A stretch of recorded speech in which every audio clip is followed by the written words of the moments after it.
আজকে 2024 সালে মুক্তি পাওয়া সত্য ঘটনা অবলম্বনে নির্মিত সিনেমা মঞ্জুমেল বয়েস এক্সপ্লেন করব, যার IMDb রেটিং 8.5। 2006 সালে কোদাই কানালের গুনাকেপে ঘটে যায় এক ভয়াবহ ঘটনা। 11 জন বন্ধু মিলে ঘুরতে যায় কোদাই কানাল গুনাকে নামের একটি গুহাতে। সেখানে গিয়েই তাদের মধ্যে একজন ওই গুহার এক গর্তের ভেতরে পড়ে যায়, যার গভীরতা ছিল 900 মিটারেরও বেশি, যেখান থেকে আজ পর্যন্ত কেউ বেঁচে ফিরে আসতে পারেনি। কি হয়েছে তাদের সাথে, আর কেনই বা ওই গর্তটাকে শয়তানের রান্নাঘর বলা হয়, তা জানতে সঙ্গেই থাকুন। গল্পটি শুরু হয় হোটেলে খাবার খেতে থাকা এক ড্রাইভারকে দেখিয়ে।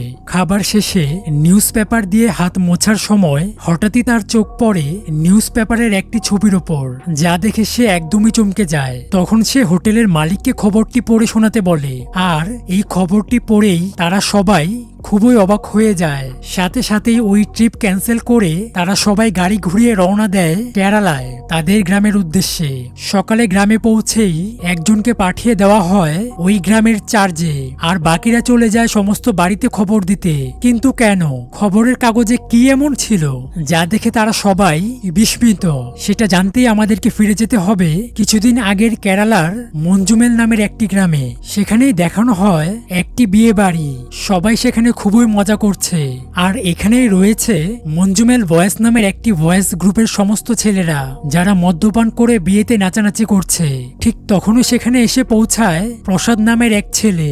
এই বিয়েতেই তার দেখা হয় সুধি নামের এই ছেলেটির সাথে।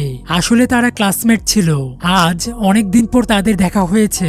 তাদের আলাপ আলোচনায় সুধি জানতে পারে প্রসাদ এখন গাড়ির ড্রাইভারি করে। তখন সুধি বলে, তাহলে প্রসাদের গাড়ি নিয়ে আমরা একটা ট্রিপ প্ল্যান করতে পারি।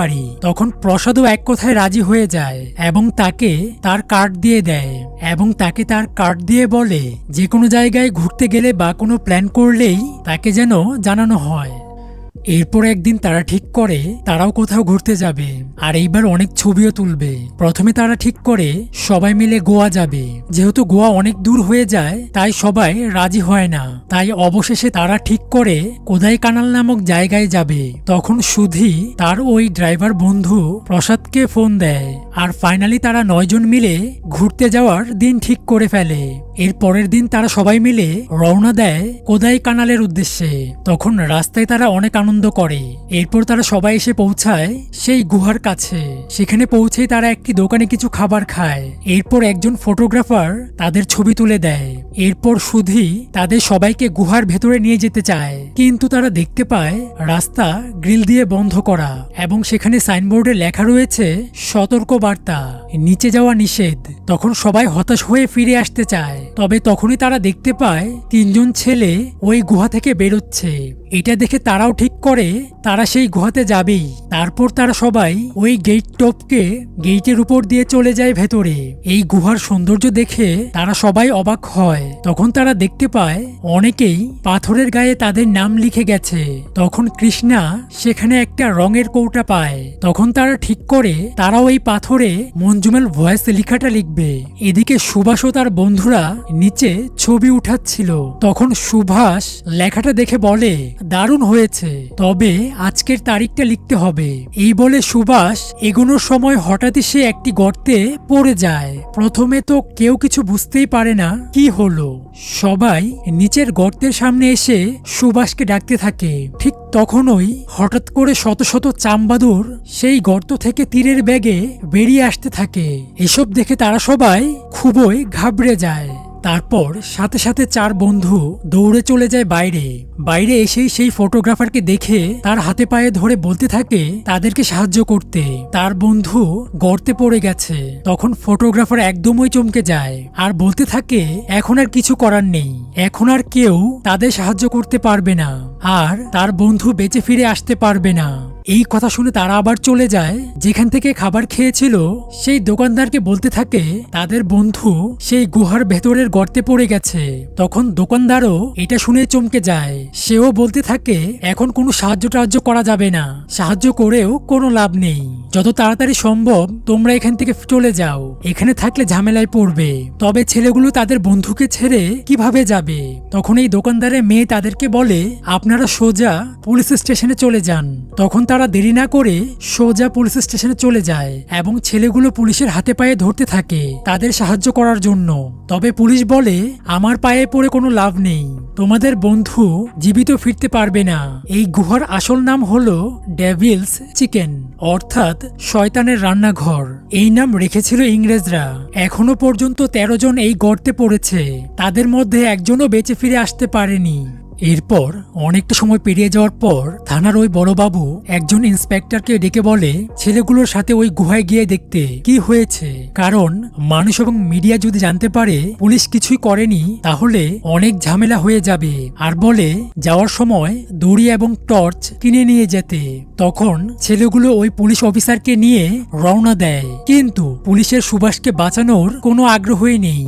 এরপর পুলিশ এসে পৌঁছায় সেই জায়গায় এবং একটা টর্চ জ্বালিয়ে গর্তে দেখার চেষ্টা করে। তখন পুলিশ সুভাষের নাম ধরে 2-1 বার ডাকে আর এরপরই সবাইকে এখান থেকে চলে যেতে বলে আর বলতে থাকে তোমাদের বন্ধু আর বেঁচে নেই, এখানে বসে থেকে কোনো লাভ নেই। তখন এই কথা শুনে তাদের একজন গর্তের সামনে শুয়ে চিৎকার করে সুভাষকে ডাকতে থাকে আর কান্না করতে থাকে। অন্যদিকে দেখা যায় সুভাষ ভীত এবং আহত হয়ে তাদেরকে চিৎকার করে ডাকতে চাচ্ছে, তবে কিছুতেই ডাকতে পারছে না।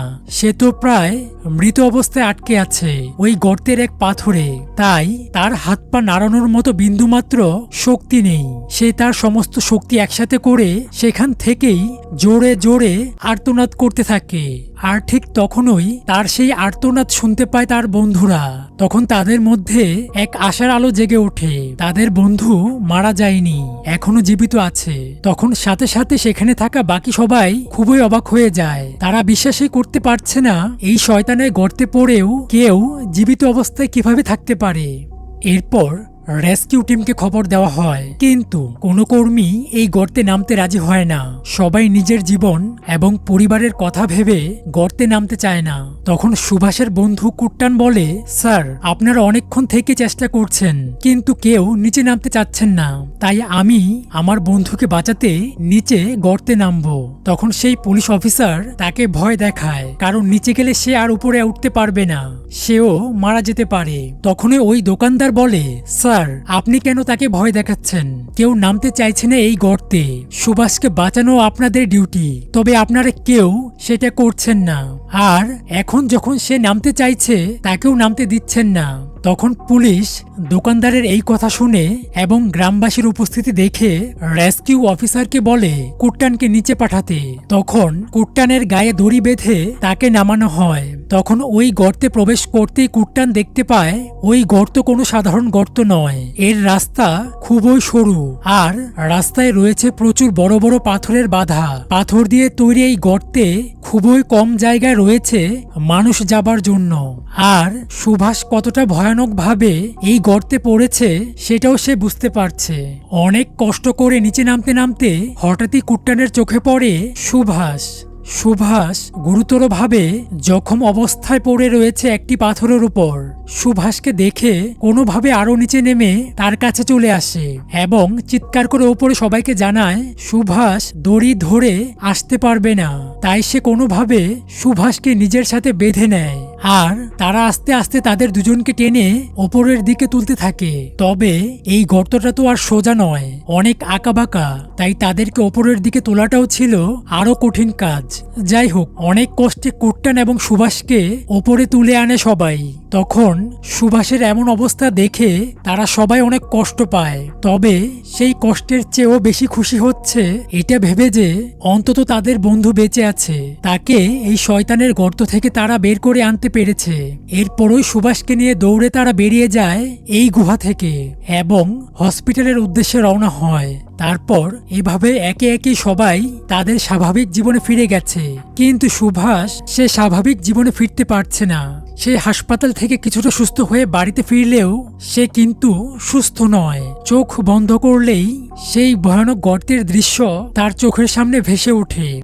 মুভির এন্ড অফ দ্য সিনে দেখানো হয় কোদাই কানালের ওই পাহাড়ের গর্তটাকে আজ ফরেস্ট ডিপার্টমেন্ট ফ্রান্স দিয়ে বন্ধ করে দিচ্ছে, যাতে আর কারোর অবস্থায় সুভাষের মতো না হয়।